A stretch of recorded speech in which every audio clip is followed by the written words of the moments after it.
Olá, meus amigos, minhas amigas aí do Trabalho Notável. Eu, Rafael Lara, estou aqui hoje para abrir a tradicional live das 17 horas de quarta-feira com a minha querida professora Carolina Tupinambá. Então, boa tarde para quem vai assistir ao vivo, bom dia, boa noite para quem vai assistir em algum outro momento. Quero dar boas-vindas a todo mundo que está chegando, a todo mundo que está entrando aí, cumprimentando. Vitória, Edna, boa tarde para vocês. Boa tarde para os notáveis e para os demais que estão acompanhando. Professora Carol já chegou, que eu vi. Só estou colocando o tema aqui direitinho para eu poder entrar com a professora. Dizer para vocês da alegria que a gente ia falar sobre esse tema de hoje, relações afetivas no ambiente de trabalho. Um tema instigante, um tema que tem muitos aspectos para a gente brincar um pouquinho. Vou falar, como sempre, que a gente tem uma expectativa de falar 40 minutos, mas essa lenda dos 40 minutos um dia ainda vai ser cumprida. Carol, querida, boa tarde, tudo bem? Tudo bem? Agora aqui na Tudo faixa dos bem. 40, meus É, parabéns. quarentena, quarentena. Muito É isso obrigado, aí. muito obrigado. Diz que a Tá, vida, tá aparentando o mais máximo do jovem. jargão, né? O máximo do jargão. A vida está começando agora aos 40. É isso aí. Aposto que é a sua primeira live dos 40 anos. Verdade, hein? Que é isso, Carol? Momento Olha que moral histórico. que você tem. Momento histórico. A minha primeira live de 40, na casa dos 40. Eu me sinto até mais maduro do que nas lives anteriores. Eu percebo, percebo. Dá para ver no seu olhar, assim, você tá mais concentrado, você tá mais poético. Olha, que mais poético, quem sabe, né? Carol, me diga, e esse tema de hoje, que tanto nos espera e nos aguarda aí Hum. de surpresa, né? Toda quarta a gente com uma pegada diferente. E hoje, essa semana, eu e a Carol, a gente estava conversando e, de repente, surgiu a ideia, com a sugestão da Carol, de falar relações afetivas no ambiente de trabalho. E é um tema que, ao mesmo tempo que ele parece tão curto, a hora que a gente começa a conversar, a pensar sobre ele, ele é gigante. Ele é É. gigante, né? Então, acho que vai ser uma live muito interessante, uma live construtiva, uma live que, para quem está acompanhando, acho que ela é muito prática, porque não tem jeito de não falar muito de compliance, de normatização nas relações de trabalho. Acho que vai ser bacana. Abraço aí para os amigos notáveis todos, o Rodrigo, o Paulo Basílio, até me dando parabéns novamente. Obrigado, Paulo. Obrigado a todo mundo que está chegando. E vamos começar o tema, né? Vamos começar o tema, Carol. Isso. Relações afetivas do ambiente de trabalho. Lembrando para todo mundo que tiver perguntas, questões, casos concretos para a gente enfrentar, conversar, usem a caixinha de perguntas para facilitar para a gente, tá certo? Isso. E vamos delimitar, explicando numa delimitação agora primeiro, o que são relações afetivas no ambiente de trabalho, né? Acho que a gente pode começar daí, concorda, Carol? É. Eu acho que a gente, ali o fio da meada, né, é a gente lembrar que a nossa Constituição ela garante o direito à privacidade, à intimidade de todas as pessoas, isso como um direito fundamental que se projeta, obviamente, nas relações de trabalho. Então, eu acho que esse é o ponto de partida, e aí, a partir daí, a gente, a gente vai começar a desenrolar. A gente sabe que tem alguns empregadores que vão imaginar que um relacionamento mais próximo, né, de maior intimidade, que esteja intrínseco à vida privada das pessoas, não aconteça entre empregados de um mesmo empregador, às vezes de um mesmo time da empresa, às vezes a gente está falando às vezes a gente está falando de todo um grupo econômico. Então, a gente vai ter que fixar o que a gente está falando de uma interação entre esse direito fundamental e um dos poderes do empregador, né, Rafael? Que é o poder diretivo. O empregador, ele tem o poder sancionatório, ele tem o poder fiscalizatório, mas ele tem, acima de todos, um poder diretivo, ou seja, de dirigir a sua atividade econômica. Né? Essa é um poder, inclusive, que vai desembocar na ideia de subordinação no contrato de trabalho, que é um dos principais elementos da característica do vínculo de emprego. Então, acho que essa seria a introdução. Não sei se você quer complementar. Não, acho que não. Acho que quando. E só para a gente definir esse paralelo, né? Nós temos aqui, nós vamos falar da situação de antes da relação afetiva, a situação das relações afetivas, e também a gente vai falar do afeto no ambiente propriamente dito, né? No local de trabalho. Esse é um tema que vira e mexe também, surgem com algumas questões, algumas polêmicas e algumas ideias, para a gente poder falar. Porque quando a gente fala relações afetivas no ambiente de trabalho, o padrão e o normal as pessoas perguntaram: eu posso proibir o namoro no ambiente de trabalho? Como se essa questão se resumisse a isso, né? E eu acho que é muito mais do que isso. É muito mais do que a gente simplesmente perguntar se pode proibir o namoro no ambiente de trabalho ou não. É a gente falar sobre compliance, sobre normativa. Tem um caso do McDonald's, do CEO do McDonald's, que eu acho que a gente pode ilustrar mais para frente, que foi um marco, né, desse assunto. Então eu vou começar com a parte mais fácil aí, te jogando uma pergunta, levantando a bola para você começar e a gente aprofundar nesse tema. Vou começar com essa pergunta que todo mundo faz no dia a dia. Posso controlar os relacionamentos no ambiente de trabalho?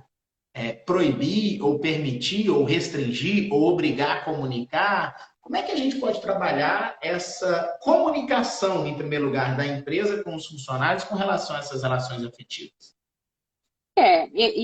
Eu acho que quando o cliente me vem com essa ideia, né, geralmente é um cliente traumatizado que já viveu alguma situação de dificuldade em relação a isso, e aí ele está já naquela vibe de querer proibir tudo. E aí o que a gente costuma explicar é que para a gente poder amaciar esse direito fundamental com esse poder diretivo, a ideia é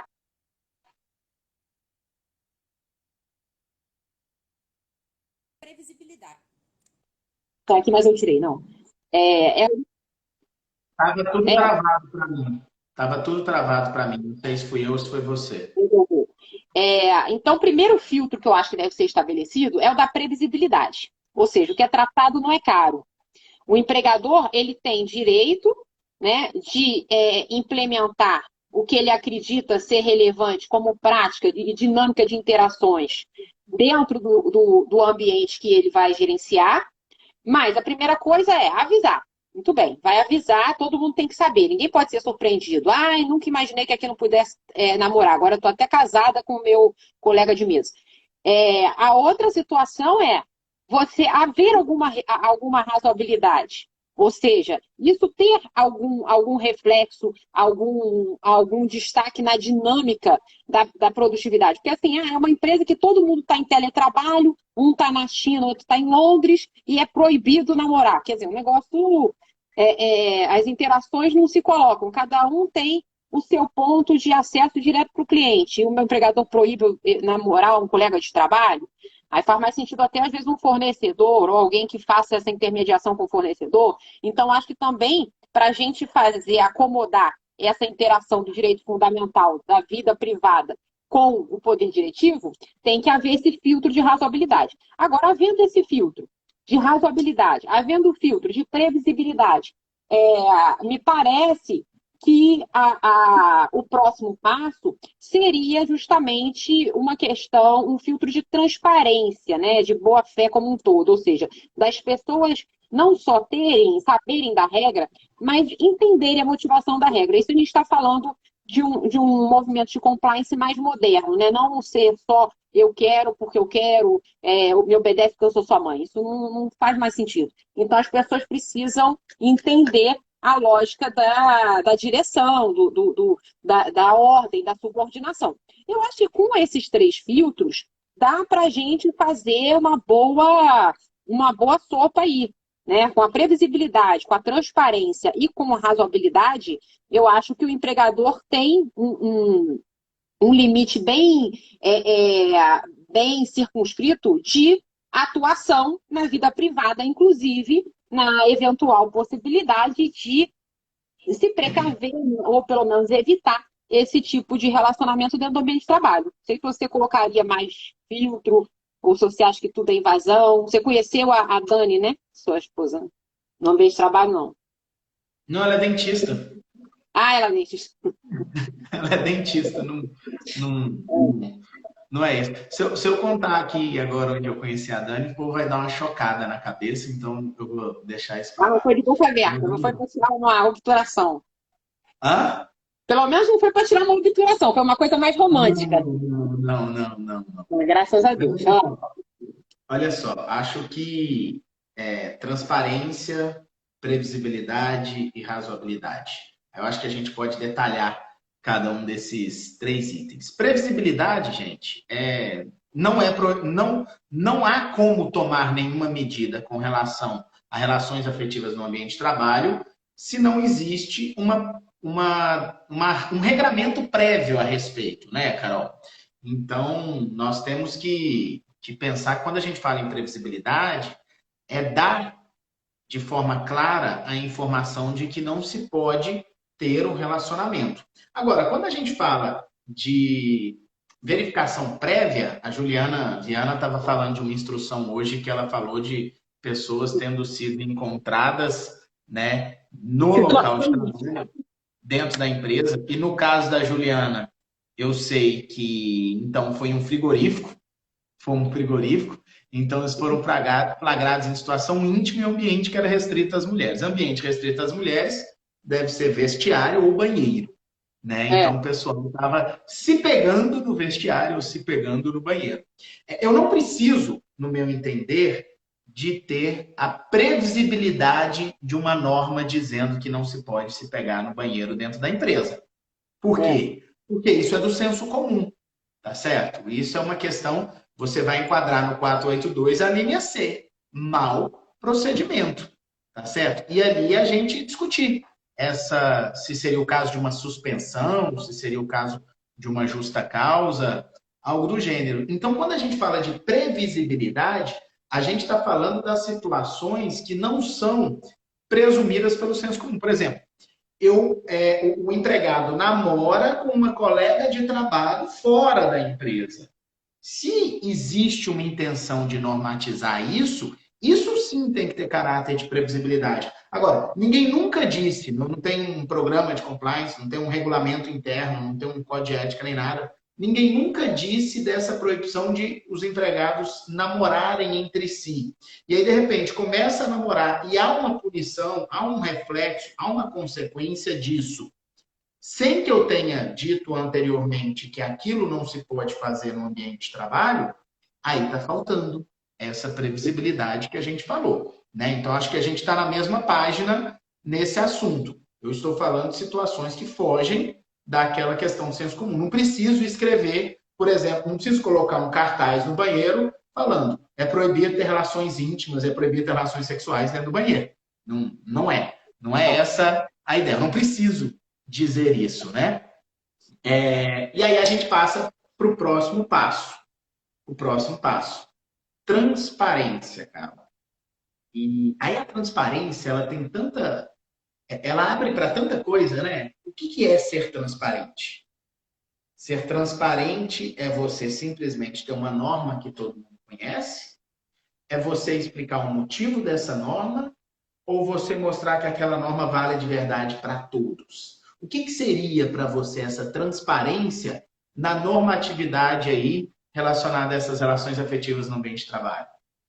Não, acho que essa ideia que você falou, esses 2 últimos pontos, ou seja, as pessoas entenderem, né, as pessoas terem uma noção da motivação, eu acho que dá um maior engajamento e dá um maior comprometimento, porque é aquela coisa, o fruto proibido é mais gostoso, né? Se for só, ó, aqui é proibido, que é proibido.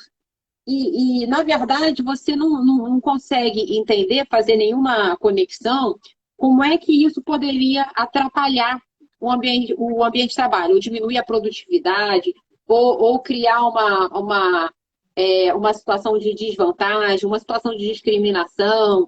Se você não consegue explicar dentro do ambiente, e a proibição fica seca, fica rasa, fica sem nenhuma conexão com um racional, eu acho que essa norma ela acaba virando uma arbitrariedade, ela acaba virando um avanço no direito de respeito à intimidade, à privacidade, né? Porque a gente sabe, o empregador pode simplesmente virar.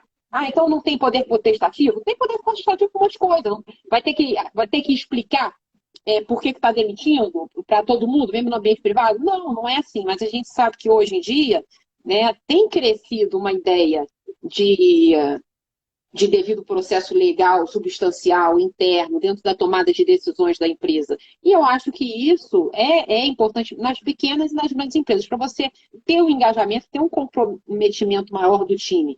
Eu não sei se você vê isso assim, mas eu percebo isso muito mais na prática, né, do que propriamente em alguma técnica de regulamentação de recursos humanos. Mas eu acho que na prática você consegue engajar mais o time quando as pessoas entendem por que estão obedecendo. Perfeito, mas aí a gente já entra na razoabilidade, né? Na razoabilidade da norma. A pergunta é, por que é proibido? Né? Por que é proibido? Vamos entender essa proibição. E se você tem uma normativa de compliance aplicado na empresa, a gente consegue definir. O que eu posso proibir? Eu posso proibir o namoro dentro da empresa. Tranquilo, eu vejo isso como uma proibição absolutamente razoável. Isso eu posso proibir. Mas eu posso proibir que colaboradores da mesma empresa namorem? Acho que essa é a grande dúvida, a grande questão. E aí namorar, casar, eu estou presumindo sempre aqui relações consensuais, relações de boa fé, não estou falando de assédio, de nada disso, evidentemente. Agora, eu posso proibir colaboradores da mesma empresa de casarem, de namorarem, de terem relações? E aí eu fui pesquisar esse assunto hoje, cara, eu achei tanta coisa. E quase tudo que eu encontrei de jurisprudência e notícia foi: não pode proibir. Não pode proibir trabalhadores da mesma empresa de namorar. Aí tem um caso da Renner, que indenizou um empregado dispensado por justa causa de namorar um colega. Teve o caso do Walmart, que foi condenado por proibir relacionamento amoroso entre os empregados. Diversas situações. E aí eu fui ler essas notícias, eu fui entender esses processos. O que faltava ali, Carol? Justificar e trazer uma alternativa.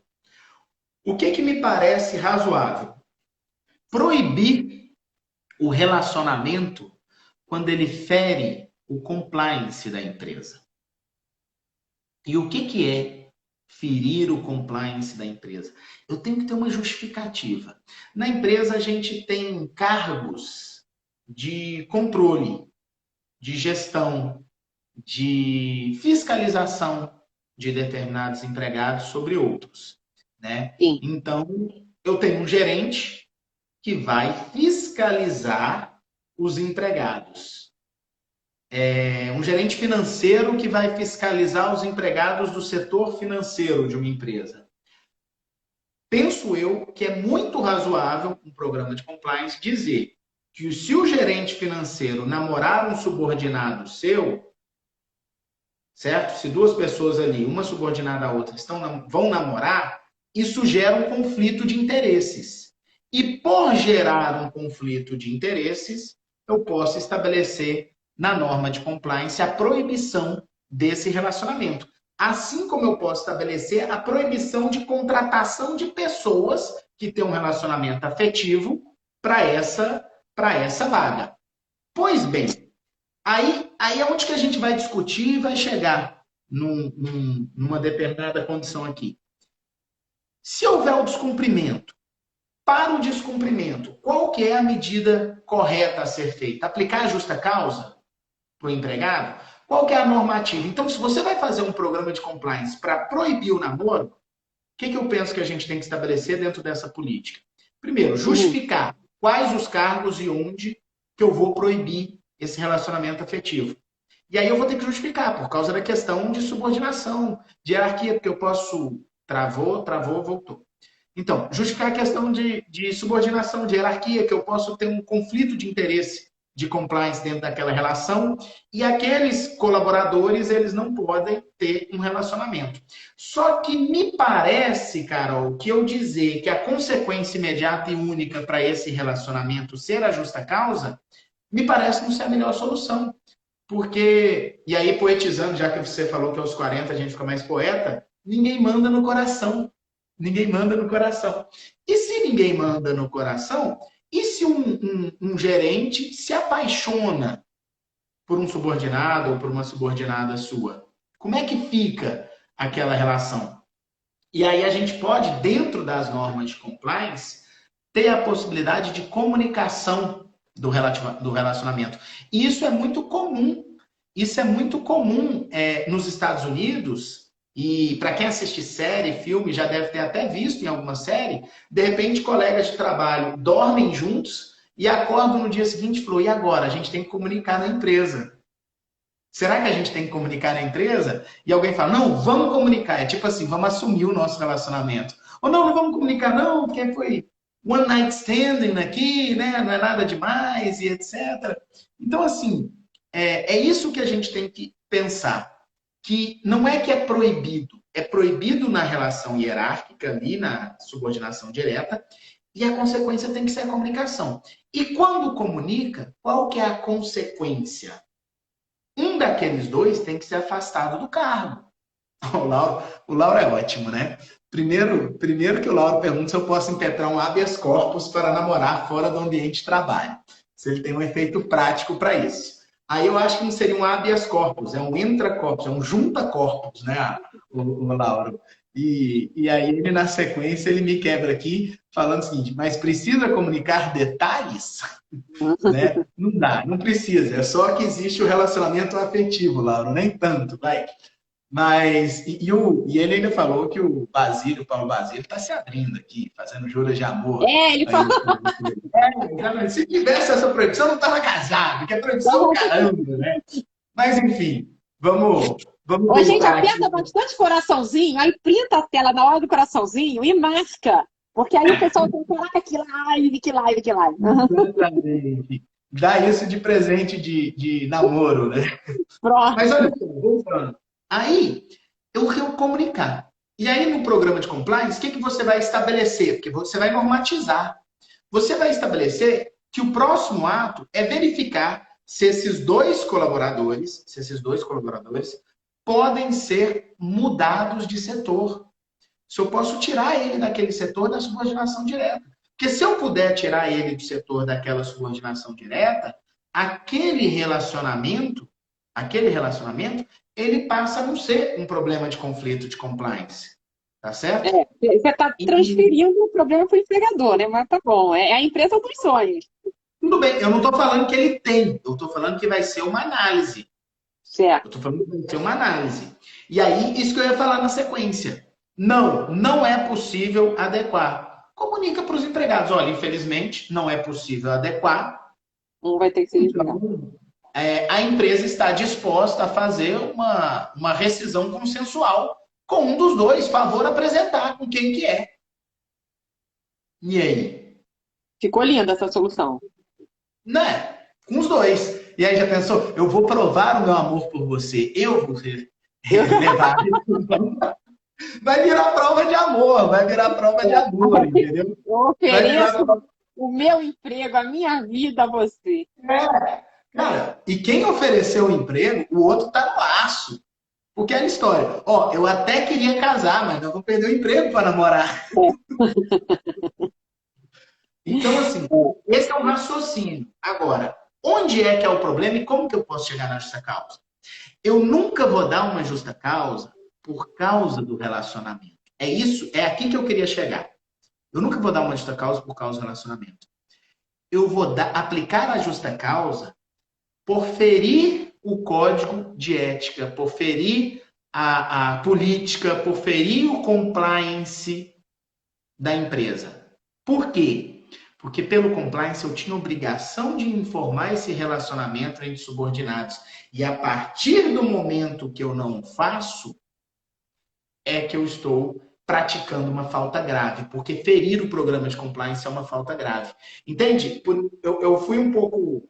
Eu falei demais, mas é porque eu precisava explicar todo esse contexto para chegar onde eu queria chegar. Quando eu fui ver essas aplicações de justa causa desses casos, hoje à tarde, quando a gente escolheu o tema, eu fui entender, gente, mas por que está revertendo essas aplicações de justa causa? Essas justas causas, né? Sei lá. As aplicações de justa causa que a gente não erra.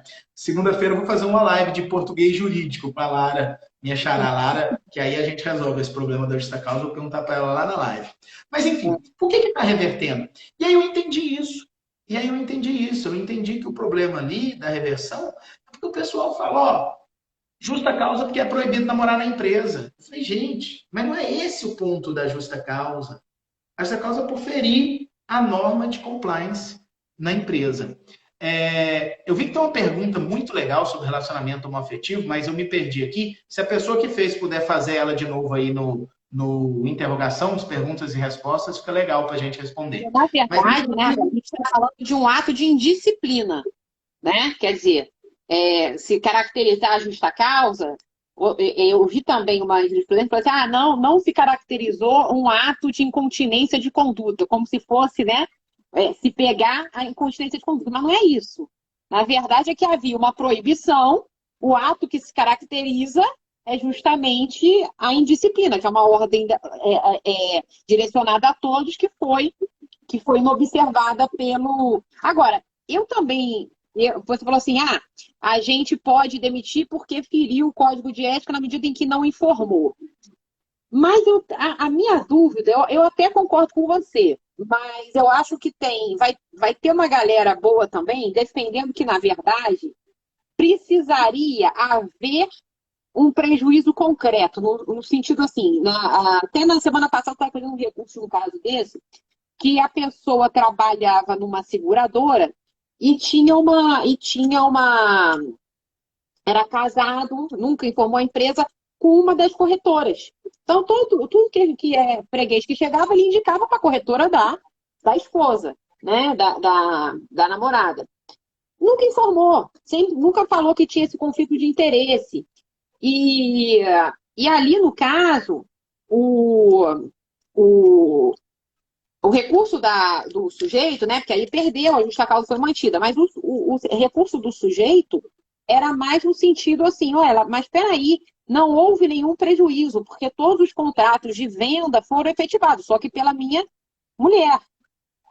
E aí, não, a gente queria falar assim, não é questão de prejuízo mesmo, porque você tinha obrigação de informar e você não informou. Mas, enfim, essa discussão que está indo para o tribunal, ou seja, tem que haver um prejuízo concreto? Me parece que não. Né? Simplesmente não informar seria uma falta tão grave a ponto de justificar a penalidade máxima? Eu creio que sim também. Mas entendo que é uma situação que algumas pessoas vão discordar da gente. Pois é, Carol, mas olha só. Do que adianta? Pensa bem. Eu tinha a obrigação de informar. Eu até me vejo construindo uma sustentação oral nesse sentido, né? Eu tinha obrigação de informar. Eu não informei. Entende-se, então, que a minha não informação é uma falta grave, mas não suficientemente grave para uma justa causa.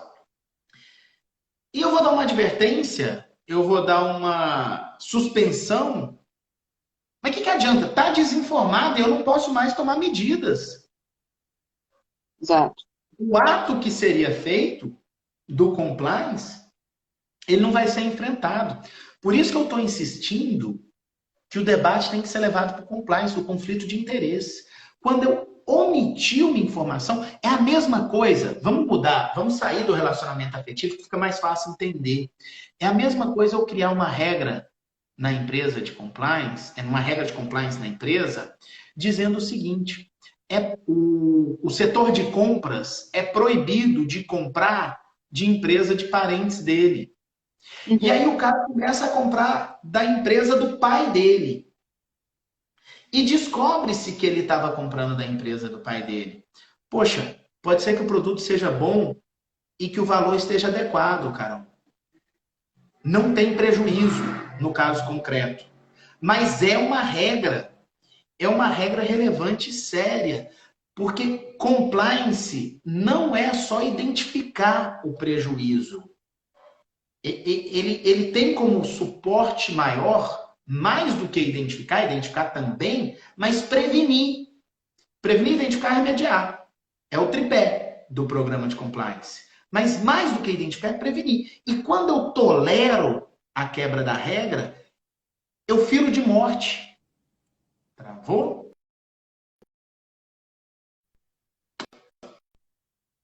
Travou, voltou. Então, mais do que simplesmente uma omissão que aparentemente pode não trazer prejuízo nem nada, eu firo de morte um tripé de um programa de compliance que é a prevenção. Se eu não pude prevenir, não tem prejuízo no caso concreto. Ok, mas poderia ter e poderia ser grave. Prevenir, detectar e remediar. Então, me parece que essa omissão proposital dentro de um programa de compliance, ela é muito séria. Ela é muito séria, a não comunicação. Ainda que você tenha que falar, olha, a não comunicação pode gerar uma justa causa, colocar isso de uma forma expressa, não sei. Mas concordo com você, o tema vai ser.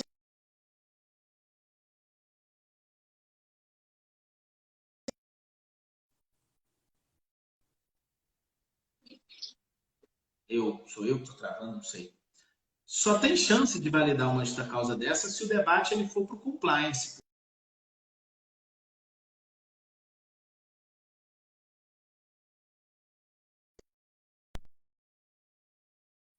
Travando, Júlio? Voltei. Ah, deu uma travada para mim. Mas você estava falando, Voltei. só tem chance de comprovar isso se for para o compliance, é isso aí. Porque pelo relacionamento não dá para sustentar uma justa causa porque eles namoravam e era proibido namorar. Ela tem que ir para compliance, ela tem que ir para conflito de interesse, senão já era, você não acha? Eu acho, eu me vejo mais nesse sentido. Quer dizer, a gente quer continuar num país do jeitinho, sabe? Que tudo pode passar, não deu prejuízo, foi sacanagem, fiz errado, mas não prejudicou ninguém, então tá valendo. Eu acho que essa mentalidade, ela tem que estar com os dias contados no Brasil como um todo, entendeu? Mas a ideia do recurso do sujeito foi muito assim, peraí, vocês vão, eu sempre fui o máximo, só tenho elogio. Aí eu namoro, esqueço de avisar. E é isso aí? Esquece de avisar não, meu amigo. Você sempre assina dizendo que não tem conflito de interesse, e aí você tinha um baita conflito de interesses e acha que fica assim, entendeu? Só a gente tem que comprovar, a empresa tem que comprovar prejuízo, só me falta essa, Jesus. Então, eu acho que, nesse caso, eu não sei, eu tô bem revoltada, assim, eu fiz o recurso há pouco tempo, eu super concordo, mas o recurso do cara, assim, parecia que, não deu em nada, gente, só pelo amor, que tem a gente gostar de uma pessoa, quem manda no coração, foi nessa vibe. A gente gostou sem prejudicar ninguém, e por isso perdemos o emprego. Tá tendo maior live paralela aqui nos comentários, do povo, cada um contando uma história mais louca que a outra. Mas Mas nos notáveis, às vezes a live paralela ela é mais legal do que a live, né? Do que a live propriamente dita. A gente fica jogando o tema e ela fica rolando aí. Você viu o caso, mas olha aqui. Você viu o caso do CEO do McDonald's? uhum. Viu? Ficou famoso na época, deu uma viralizada, né? Olha só, para lembrar para o pessoal, quem não para não ter dúvidas, né? O CEO do McDonald's, e registre-se. Isso foi em 2019. Não era um CEO, não era um CEO que estava mal, não era um CEO com números ruins, nada disso. Era um CEO que revolucionou o Bombar. McDonald's. Ele começou a namorar com uma subordinada. Relacionamento consensual, assumiram o namoro e partiram ali para uma conversa de casamento. E o compliance da empresa proibia esse relacionamento. E aí ele foi para a reunião de board para ser apreciado o caso. E a reunião de board fez a seguinte pergunta para ele. Eu achei isso sensacional. Olha, você é o CEO. Se você tivesse descoberto que um funcionário da empresa tivesse tido um relacionamento com o subordinado, como CEO da empresa, qual que seria a medida que você adotaria? E ele respondeu: eu demitiria a pessoa. E aí o board votou pela demissão dele. E aí ele fez uma carta despedindo, agradecendo e falou: receba a demissão, tá certo. Esse é a consequência. Eu sabia da consequência. Eu só quero deixar uma coisa clara aqui no caso McDonald's. Foi uma rescisão, foi uma, entre aspas, né, foi uma dispensa sem justa causa. Ninguém aplicou ali uma justa causa, etc. Quando a gente joga o assunto de justa causa, ele fica mais pesado. Mas ferir a norma e rescindir o contrato é muito razoável. E aí aqui o Johnny Barros, ele fez uma provocação interessante. Só me falta o ser humano ter que evitar o amor para agradar o patrão. Isso que é um absurdo. E a reflexão é interessante, porque qual que é o limite, né? Qual que é o limite ético da vida privada e da coletiva? E aí eu falo aqui, Johnny, de novo, tem que ser justificado, não é? Não pode namorar, né? Não é isso. Não é isso.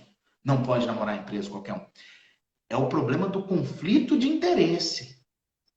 E não é que. E aí eu vou jogar de volta a provocação, né, Carol? Já vou jogar de volta a provocação.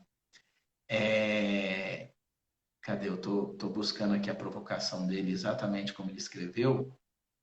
Achei. Só me falta o ser humano ter que evitar o amor para agradar o patrão. Isso que é um absurdo. Só provocativamente, tá? Só me falta o empregador ter que tolerar o conflito de interesse para agradar o coração.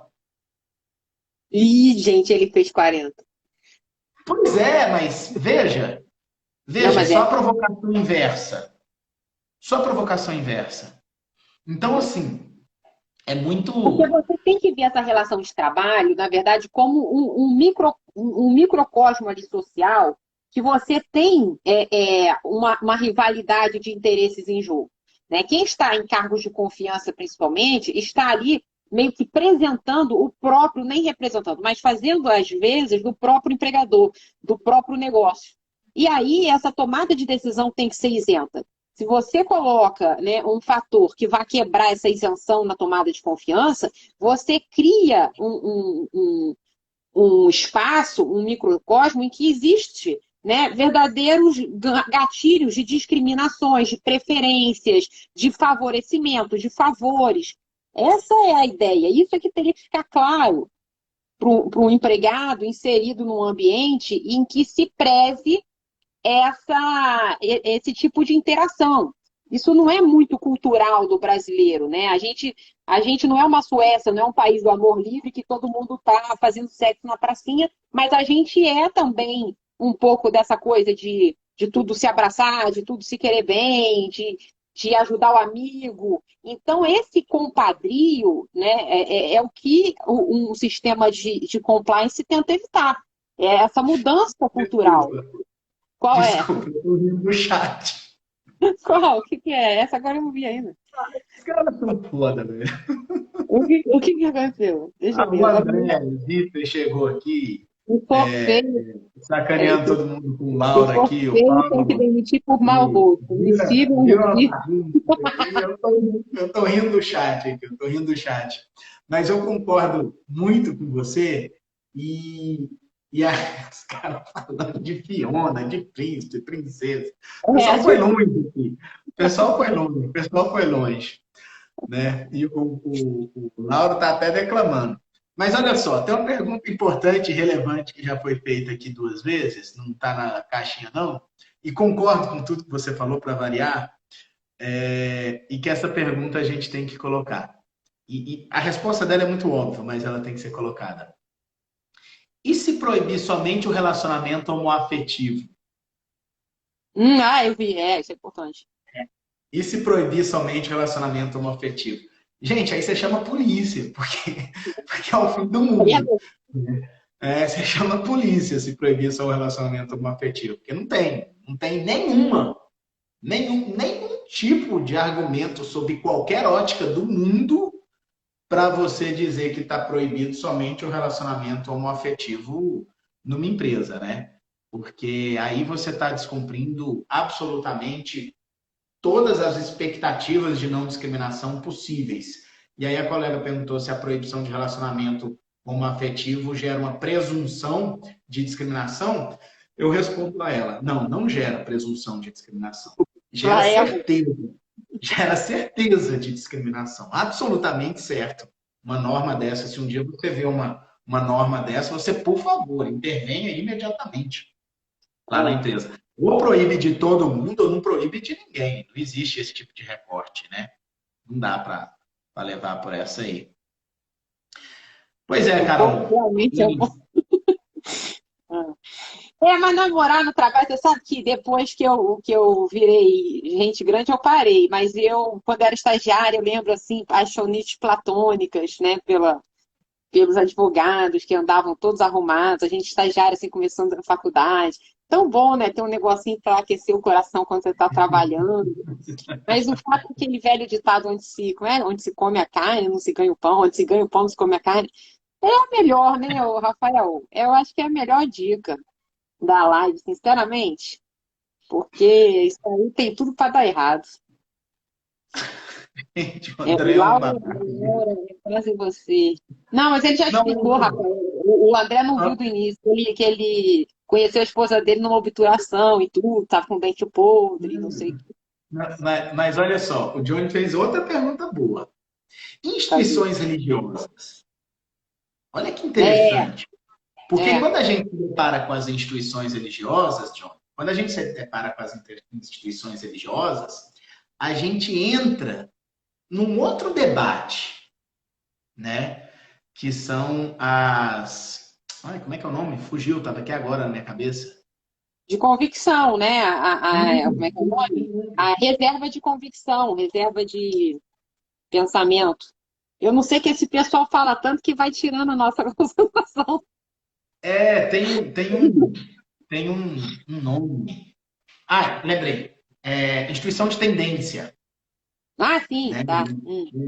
Uma instituição de tendência. E a gente tem esse debate que se as instituições de tendência, elas podem, de fato, fazer determinadas escolhas, seleções, que, regra geral seriam discriminatórias, mas em se tratando de uma empresa de tendência ou instituição de tendência, elas não seriam. E aí você vai lá, por exemplo, eu posso proibir o empregado, organizações de tendência. Obrigado, Laura, é isso mesmo. Eu posso proibir o empregado de professar no ambiente de trabalho uma manifestação político-ideológica diferente daquela que o dono da empresa ou que o empregador tem? Regra geral, não. Não posso. É isso mesmo, André. E aí a questão é, se essa organização for um partido político, eu posso. Então, vamos para a instituição religiosa. né? Que é a provocação do Johnny. O Johnny tá afiado hoje, né, Johnny? Você tá maldoso com a gente aqui hoje. Mas vamos para a instituição religiosa. Eu poderia, numa instituição religiosa, proibir manifestação religiosa diferente da instituição onde ele está em uma empresa? Imagina a. Eu não quero imaginar nenhum caso concreto, porque isso fica gravado e as pessoas depois Não, podem da minha utilizar. escola, da minha escola, Imagina uma seita, né? não, eu sou Que. assim, você sabe que eu sou boa moça assim, porque eu estudei em colégio de freira, né? Mas aí É, tinha um professor que era meio macumbeiro lá. E aí foi demitido. Então ficou aquela confusão, né? Podia não demitir as freiras podiam, coitado do macumbeiro, era isso também, né? Não era bacana, mas aí a gente traz. E a instituição religiosa pode proibir o relacionamento homoafetivo? Cara, e aí é 3 horas de debate aqui, e o pau aí, quebrando. E é, o pau quebrando. E o pau quebrando, porque até que ponto isso é possível para uma organização de tendência? Ah, eu tenho uma associação dos machos brutos e sistemáticos. E aí eles podem proibir o secretário da Associação dos Machos Brutos e Sistemáticos a ter um relacionamento homoafetivo? Me parece que não. Eles podem até selecionar e etc, mas me parece que essa proibição não é possível, né? Não é possível. E aí o André lembrou de um caso que é dos vigilantes do peso, né? Que dispensou um empregado. Isso é um caso clássico, antigo até já, que a empregada, eles tinham uma conduta de não poder engordar e uma funcionária engordou demais e ela conseguiu reverter a justa causa dela e na época, que tem muitos anos, ela ganhou 150 mil de danos morais. Mas por quê que ela ganhou 150 mil de danos morais? Eu lembro desse caso porque eu lembro que na época eu fui falar sobre isso e eu fui estudar o caso concreto para entender. Lá era pior ainda, porque descobriu-se depois que ela estava com problema de tireoide, coitada.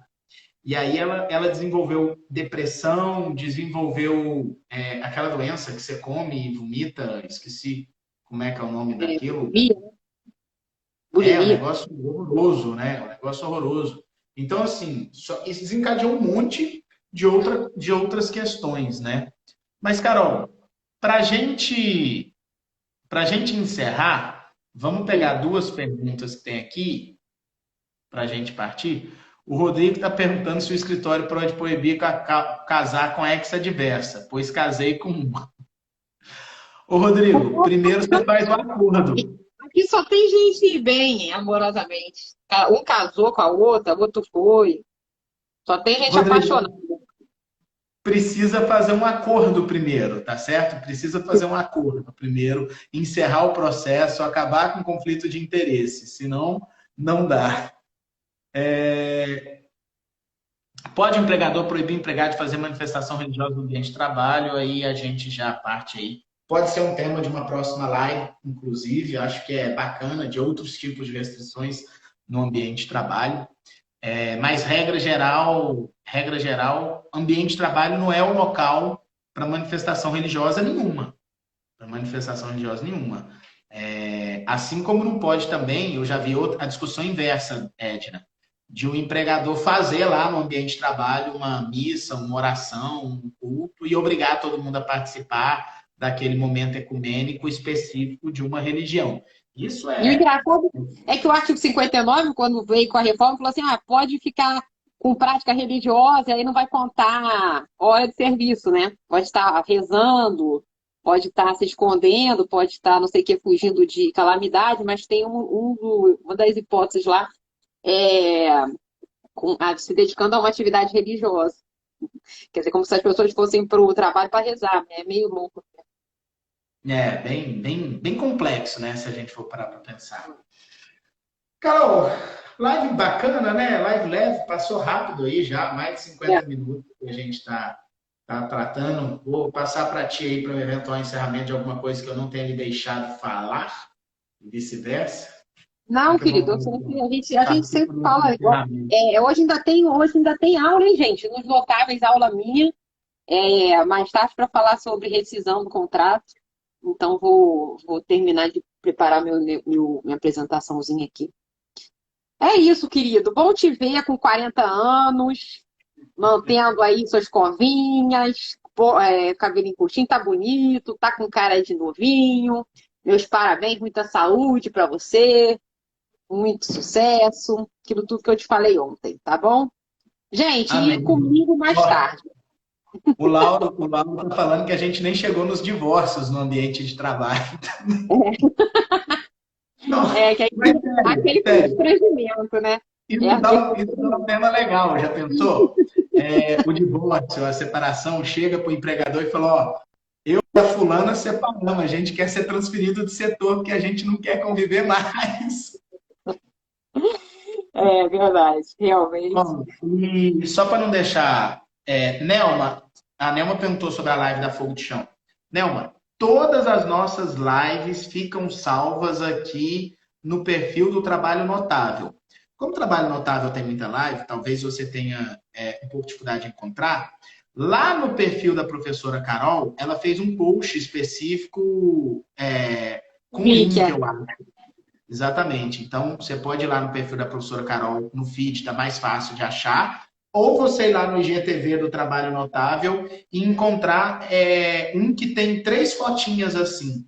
Carol em cima, dando as ordens, as cartas e comandando. Eu e Calvê embaixo, servindo a nossa querida Carol. Tá bom, Rafael. Um beijo grande, querido. Bom final de semana para vocês. Aqui a gente vai ter o maior feriadão aí também, né? Olha, aqui tá. Não, eu É. vi que agora o município e estado podem criar 3 feriados extras, além do que está previsto na lei federal. Nem quero falar sobre a incondicionalidade disso, mas não está prevista essa criação absurda, ilegal, inconstitucional, quase imoral de feriados aqui, não. Mas é isso. Dias melhores virão, querido. Um beijo grande para você. Prazer Valeu. sim. Tchau, tchau. Tchau, tchau.